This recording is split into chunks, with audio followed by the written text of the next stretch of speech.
10 वर्षांचा काळ बघतोय. त्या 10 वर्षाच्या काळामध्ये सगळ्यात जास्त अडचण कुणाला झाली असेल किंवा सगळ्यात जास्त त्रास कुणाला झाला असेल तर तो आमच्या माता भगिनींचा झालाय. मला असं माझ्यावरून सांगते. आपण संसार चालवतो, आपलं घर चालवत असताना तारेवरची कसरत होते ना, तर ती ह्या 10 वर्षात जास्त आहे. कारणही सांगेल. इकडे पुरुष मंडळी बसलेत आणि इकडे महिला बसलेल्या आहेत. आपण सुरुवात होते आपल्या दिवसाची चहा करण्यापासून, बरोबर ना? प्रत्येकाला इकडची लोक सांगतात चहा ठेवा, मग आम्ही सुरुवात करतो चूल पेटवण्यापासून. सकाळच आमची चूल पेटवण्यापासून म्हणजे डोळ्यांमध्ये धूर जाण्यापासून होते. धूर ह्या 10 वर्षात जरा जास्तच गेला. कसा?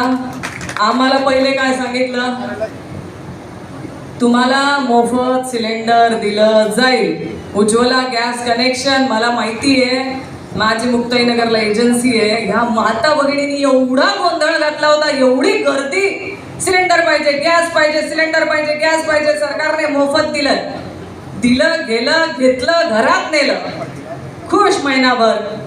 पुढचं काय? त्यावेळेस 10 वर्ष आधी भाव किती होता? आता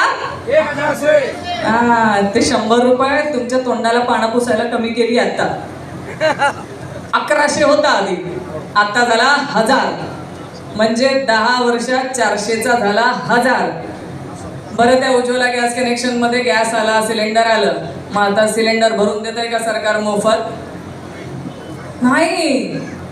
म्हणजे तुम्हाला सांगितलं मोफत गॅस देऊ, तुमच्याकडनं सबसिडीच्या नावाखाली सगळ्या लोकांकडनं गॅस दर जो 400चा होता तो 1100 केला. तुम्हाला सबसिडी देऊ सांगितलं, आणि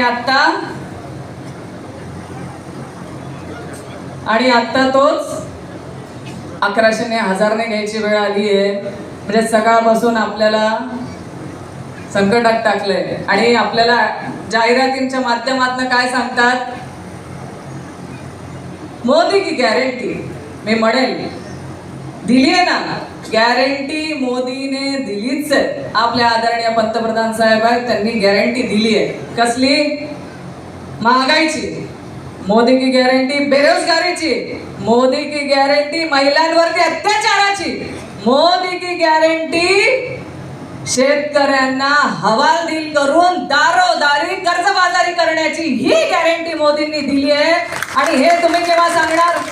आता तुम्हाला ह्या निवडणुकीमध्ये हे दाखवण्याची वेळ आहे, आणि ते तुम्ही नक्की दाखवाल. मला माझ्या माता भगिनींवरती जास्त विश्वास आहे.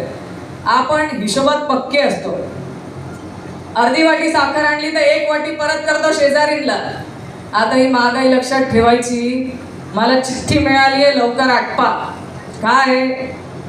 आदरणीय पवार साहेबांनी आम्हाला समान हक्क दिलेला आहे. जेवढे तुम्ही पुरुष लोक बोलू शकतात तेवढाच आमचा महिलांचा अधिकार आहे. बरं, एवढे पुरुष बोलतील तर एक महिला बोलली पाहिजे की नाही? मग आता जर एका महिलेला तुम्ही 5 मिनिटं बोलायला सांगेल तर कसं चालेल? आपण महायुतीच्या व्यासपीठावर नाही, आपण महाविकास आघाडीच्या व्यासपीठावर आहे, आणि तिथे महिलांना समान अधिकार दिलेला आहे आदरणीय पवार साहेबांनी. म्हणून तुमचे 5 मिनिट शिल्लक घेतले, आणि ते आदरणीय पवार साहेबांच्या ना विनंती करूनच 5 मिनिट एक्स्ट्रा याच्यासाठी घेते. आमच्या महिलांच्या समस्या ऐकावं थोड्याशा. प्रचंड समस्या आहेत. त्या गेल्या 5 वर्षाच्या नाही तर 10 वर्षाच्या कार्यकाळामध्ये सगळ्यात जास्त अपमान संपूर्ण भारतात कोणाचं झालं असेल तर आमच्या माता भगिनींचं झालंय. मणिपूर सारख्या घटना असतील, तुमच्या महिला कुस्तीपटू असतील, या प्रत्येक ठिकाणी महिलांचा अपमान झालाय. आणि दारोदारी जे स्टेटमेंट केले जातात, जे वाक्य बोलले जातात, ते वाक्य तर एकदम निर्लज्ज सारखे वाक्य आहेत. भाऊ बहिणीच्या नात्याला काळिमा फासण्यासारखं विधान भारतीय जनता पार्टीच्या नेत्यांकडनं केलं जातं. मान्य आहे का तुम्हाला? तुम्हाला दारूच्या बाटलीला महिलांचं नाव द्या म्हणजे विक्री वाढेल हे म्हणणारे नेते, हे मान्य आहे का? दारू बंदी करावी म्हणून आदरणीय पवार साहेबांनी निर्णय घेतला की तुमच्या गावामध्ये जर सगळ्या महिलांनी मिळून एकत्र येऊन जर तुम्ही ठराव केला तर दारू बंदी होईल. हा निर्णय घेणारे आदरणीय पवार साहेब आहेत. आमच्या महिलांच्या पाठीशी उभे राहणारे आदरणीय पवार साहेब आहेत.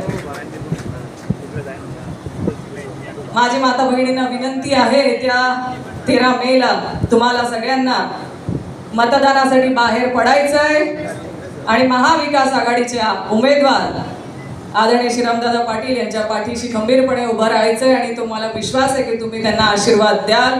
हीच अपेक्षा करते आणि थांबते. जय हिंद, जय महाराष्ट्र. धन्यवाद.